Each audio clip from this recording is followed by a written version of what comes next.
पूरे उत्तर भारत में ठंड का प्रकोप है। एक तरफ कश्मीर में बर्फबारी हुई है तो दिल्ली एनसीआर में भी जबरदस्त स्मॉग नजर आ रहा है।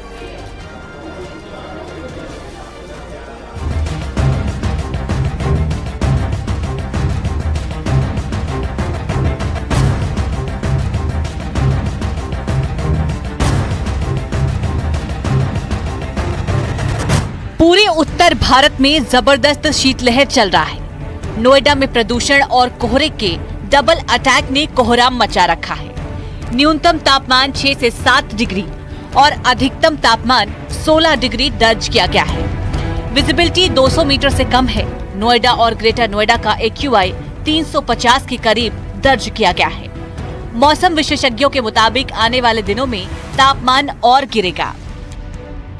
दिल्ली एनसीआर में ठंड का सितम जारी है, साथ ही प्रदूषण और कोहरे का डबल अटैक। और इस समय हम डीएनडी पे मौजूद हैं और आपको तस्वीरें दिखाना चाहेंगे कि किस तरीके से एक तो विजिबिलिटी कम है, विजिबिलिटी 200 मीटर के आसपास रह गई या ये यूं कहे उससे कम है। इसके अलावा आप देखेंगे कि जो गाड़ियां डीएनडी पे चल रही है या एक्सप्रेसवे पर चल रही है उनकी हेडलैम्प्स और फॉग लैम्प्स जले हुए हैं, लिहाजा सुरक्षा के लिहाज से काफी महत्वपूर्ण हो जाता है। प्रदूषण की बात करें तो एयर क्वालिटी इंडेक्स जो है वो करीब 350 के आसपास दर्ज किया गया है नोएडा और ग्रेटर नोएडा में। ये स्थिति थोड़ी और खराब हो जाती है जहां खुले क्षेत्र हैं। इसके अलावा आपको प्रदूषण और कोहरे से जो बिल्डिंग पूरी ढकी हुई है उसकी तस्वीरें दिखाना चाहेंगे कि सिर्फ बिल्डिंग पे जो एडवर्टीजमेंट चल रहा है वो दिखाई दे रहा है व्हाइट स्क्रीन। इसके अलावा पूरी बिल्डिंग जो है वो धुंधली है।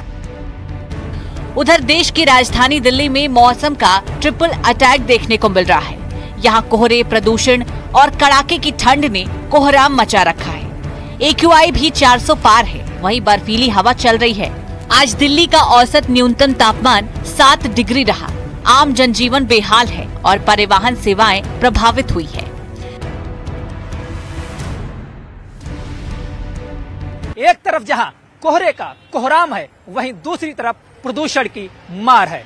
वहीं तीसरी तरफ बर्फीली हवाओं का भी सितम जारी है। ऐसे में दिल्ली में हाड़ कपाऊ ठंड जारी है। स्थिति यह है कि गुरुवार को 11 साल में तीसरी बार दिल्ली का दिन सबसे ठंडा रहा।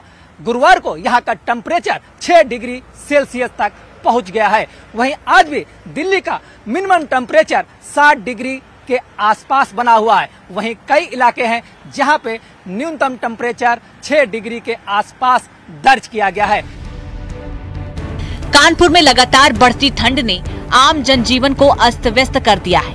कानपुर सेंट्रल स्टेशन जहां पर हमेशा हजारों की संख्या में यात्री रहते हैं, वहां पर भी ठंड का असर देखने को मिल रहा है। कानपुर सेंट्रल स्टेशन से गुजरने वाली 25 से ज्यादा ट्रेनें लेट चल रही हैं।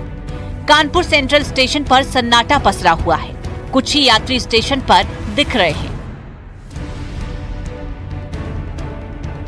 और कोहरे का असर सीधे ट्रेन के संचालन पड़ा है और अब यात्रियों पर भी इसका असर देखने को मिल रहा है। इस वक्त न्यूज़ 18 दिन कानपुर के रेलवे स्टेशन पर है और ये प्लेटफॉर्म नंबर 1 का स्टेशन आप देखिए मेरे ठीक पीछे, जहां तक कैमरे की नजर जा रही है पूरे प्लेटफॉर्म पर सन्नाटा सा पसरा देखा। इक्का दुक्का यात्री यहाँ बैठे। ये वो सेंट्रल स्टेशन है जहां 300 ट्रेनें अप डाउन करती हैं। 3 वंदे भारत, 5 राजधानी, 2 शताब्दी समेत तमाम ऐसी VIP ट्रेन है जिनका हॉल्ट है यहाँ। मगर जिस प्रकार से ट्रेन के संचालन पर फर्क पड़ा है ठंड का, 2 दर्जन से ज्यादा ट्रेनें लेट है, तो ऐसे में यात्री भी अब यात्रा करने से परहेज कर रहे हैं। विजिलेंस आशीष पांडे के साथ अमित गंजू, न्यूज़ 18 कानपुर। इसी बीच मौसम विभाग ने दिल्ली में बारिश होने की संभावना जताई है, जिससे राजधानी का पारा और गिरेगा। ठंड के चलते लोगों की परेशानियां बढ़ गई है। कई शहरों में तो घने कोहरे छाए हैं, जिससे विजिबिलिटी भी काफी कम हो गई है। पूरा उत्तर भारत जबरदस्त ठंड और घने कोहरे की चपेट में है। कई शहरों में विजिबिलिटी लगभग 0 हो चुकी है। उत्तर भारत के अलावा पश्चिमी क्षेत्र यानी कि पंजाब, राजस्थान में भी आज सुबह घना कोहरा छाया रहा। मौसम विभाग ने कई राज्यों में बारिश की आशंका भी जताई है, जिससे ठंड और बढ़ सकती है। घने कोहरे की वजह से कई ट्रेनें देरी से चल रही हैं, जिसके चलते यात्रियों को भारी परेशानी का सामना करना पड़ रहा है।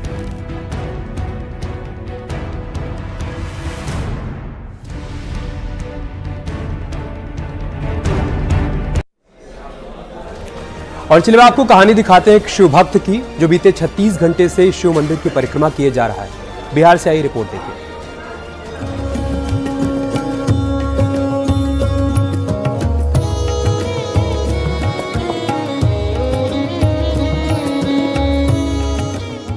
हम आपको दिखाने जा रहे हैं एक बेहद हैरान करने वाली तस्वीर। एक ऐसी तस्वीर जिसे देखकर आप हैरानी में पड़ जाएंगे। एक कुत्ता 36 घंटे से लगातार शिव मंदिर के चक्कर लगा रहा है। देखिए इन तस्वीरों को। जो भी इन्हें देख रहा है वो इसे भगवान का चमत्कार मान रहा है। भगवान भोलेनाथ की परिक्रमा कर रहे कुत्ते की ये तस्वीर गया जिले से सामने आई है। इस मंदिर में इस कुत्ते को भैरव बाबा का रूप माना जा रहा है और कहा जा रहा है कि लगभग 36 घंटे से वो लगातार भगवान भोलेनाथ के मंदिर की परिक्रमा कर रहे हैं। मां मंगला गौरी मंदिर के ठीक सामने भगवान भोलेनाथ की ये अनोखी भक्ति देखने को मिली है। तस्वीरों में देख सकते हैं कि काले रंग का कुत्ता चारों ओर मंदिर की परिक्रमा करता है।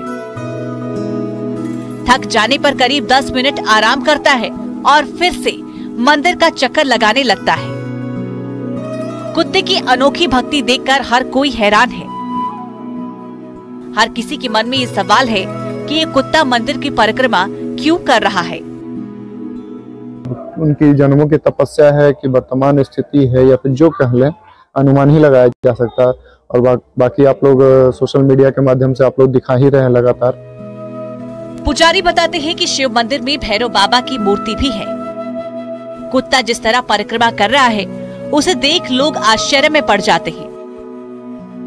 लोगों का कहना है कि ऐसी अनोखी आस्था कम ही देखने को मिलती है।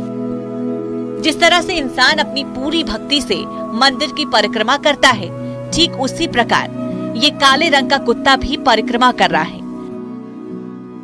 मंदिर के पुजारी का कहना है कि मनुष्य हो या पशु पक्षी, जन्म जन्मांतर पूर्व जन्म को कोई झुठला नहीं सकता। कहीं न कहीं इस तरह का ऐसा कोई कनेक्शन इस कुत्ते के साथ भी है और यही वजह है कि अचानक से ये पिछले 2 दिनों से लगातार भगवान भोले शंकर के मंदिर की परिक्रमा कर रहा है। इस कुत्ते को देखने के लिए गया शहर से सैकड़ों लोग मां मंगला गौरी पहुंच रहे हैं। इस कुत्ते की साधना को देखकर हर कोई आश्चर्यचकित हो गया है। शुरुआत में लोग इसे नजरअंदाज करते थे, लेकिन जब ये कुत्ता लगातार मंदिर का चक्कर लगाता रहा तो सभी आश्चर्यचकित हो गए। इन्होंने बताया कि मां मंगला गौरी शक्ति पीठ है। यहाँ मां मंगला गौरी भैरव बाबा के साथ विराजमान है। भैरव बाबा की सवारी काला स्वान होता है। इसे देखकर लोगों की भगवान के प्रति आस्था बढ़ रही है। लोग मंदिर में आकर इन्हें भी प्रणाम कर रहे हैं और पूरे इलाके में ये घटना चर्चा का मुद्दा बनी हुई है। Bureau report, news 18।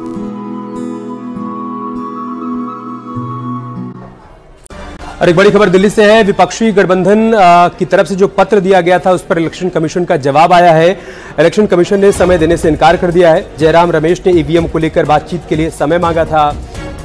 Election commission की तरफ से कहा गया है कि हम ईवीएम वीवीपैट के मामले में पहले ही जवाब दे चुके हैं। साथ ही सुप्रीम कोर्ट में स्पष्टीकरण भी हम दे चुके हैं। ईवीएम में कोई खामी या फिर अनियमितता नहीं है। इलेक्शन कमीशन की तरफ से तमाम बातें कही गई हैं और विपक्षी गठबंधन की तरफ से जो समय मांगा गया था वो समय देने से इलेक्शन कमीशन ने इनकार कर दिया है।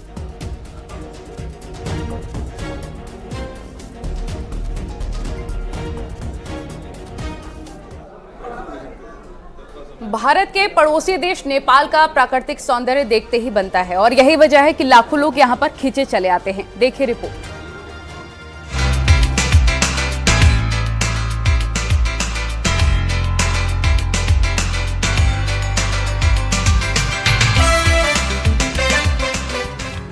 दुनिया के सबसे खूबसूरत पर्वत श्रृंखलाओं में से हिमालय पर्वत श्रृंखला Bharat 8,000 metre high peak, there are the 8 peaks in the Nepal. Okay, वो पीक देखने के लिए आप नेपाल में आकर you can have the panoramic experience of the mountain flights. Okay, by the mountain flights you can have the view of the 8,000 metre high peaks along with 6,000 metre high 22 peaks are there. Okay, Nepal की tourism industry के data पर नजर डालें तो यहाँ आने वाले tourist में भारतीयों की संख्या 50% से ज्यादा दिखाई देती है। पोखरा में नेपाल ने एक इंटरनेशनल एयरपोर्ट बनाया है।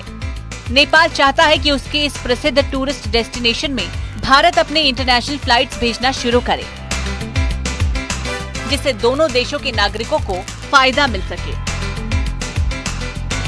Besides TIA, we have two more international airports, Gautam Buddha and Pokhara. And then after getting saturated from in TIA, हमारा ट्रैफिक गौतम बुद्ध एयरपोर्ट और पोखरा एयरपोर्ट में definitely they will have a flight from Pokhara and Gautam Buddha airport, and the infrastructure of all these three airports so will be upgraded as per our requirement. Nepal में भारतीय मूल के लाखों नेपाली नागरिक रह रहे हैं, जिन्हें वहां मधेशी के नाम से जाना जाता है।